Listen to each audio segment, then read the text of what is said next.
camion douche, on l'a créé en 2014 avec mon père Jérôme. Voilà, on l'a créé tous les deux. C'est une association qui a pour but de donner l'accès à l'hygiène corporelle aux personnes qui sont sans abri, mal logées à Toulouse, des personnes qui n'ont pas du tout d'accès à l'hygiène.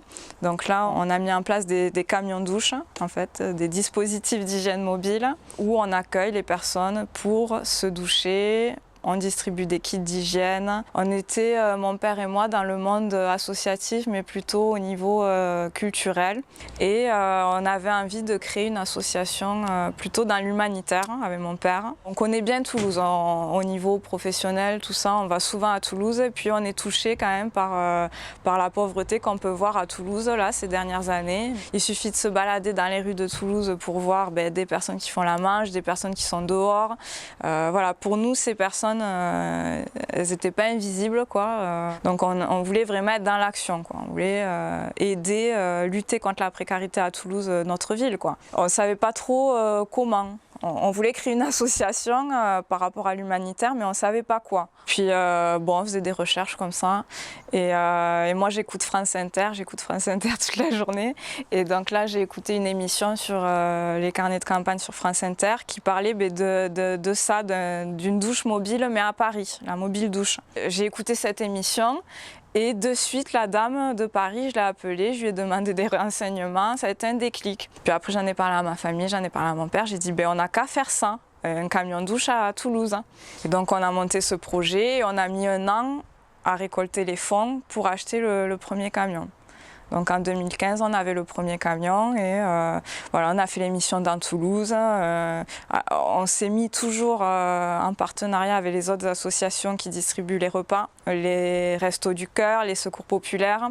Donc on se met sur des places où il y a les repas qui sont distribués et nous, on arrive avec le camion douche et ça complète les services.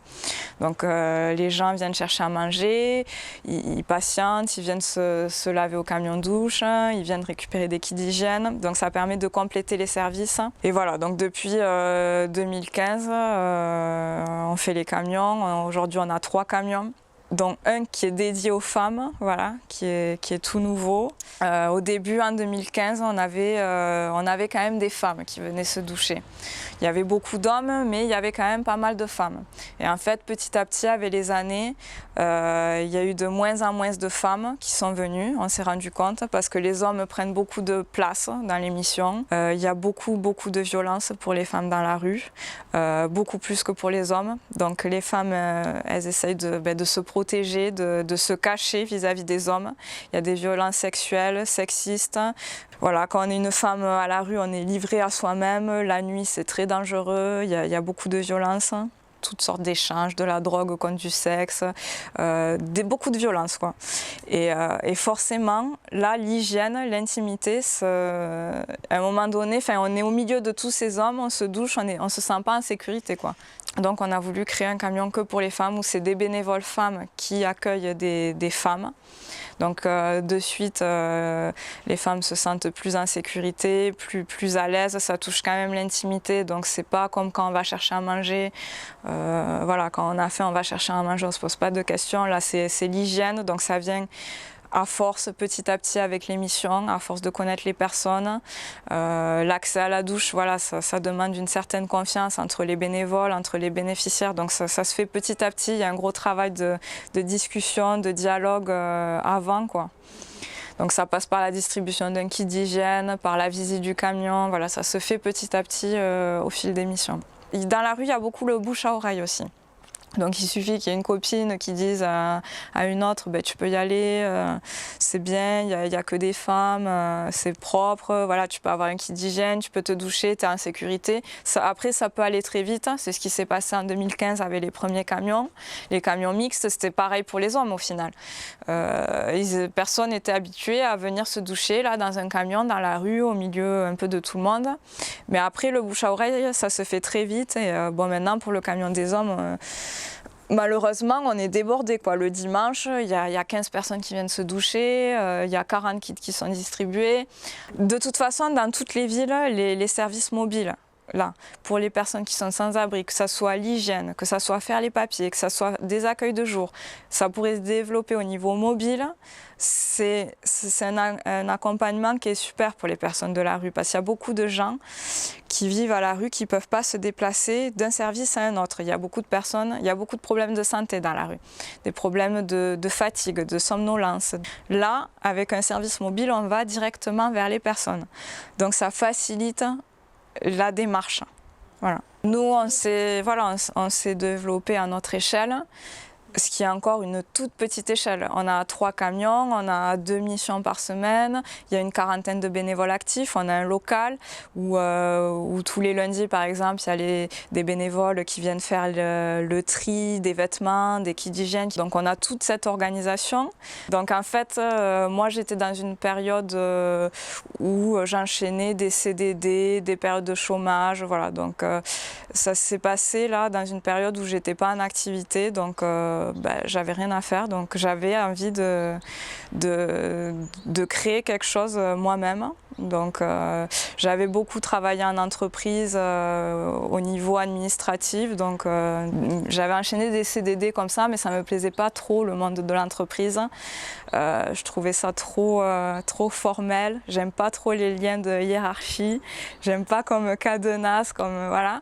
Donc il fallait vraiment que je sorte de ça, que je crée moi-même quelque chose. Puis ça s'est passé de fil en aiguille, que j'étais dans une période où j'avais pas d'emploi, où on avait envie de créer une association, donc ça tombait parfaitement.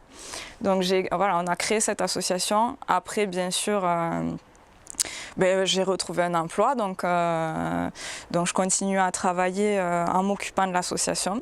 Toujours, voilà, donc je faisais mi-temps mon travail et mi-temps je m'occupais de l'association en fait.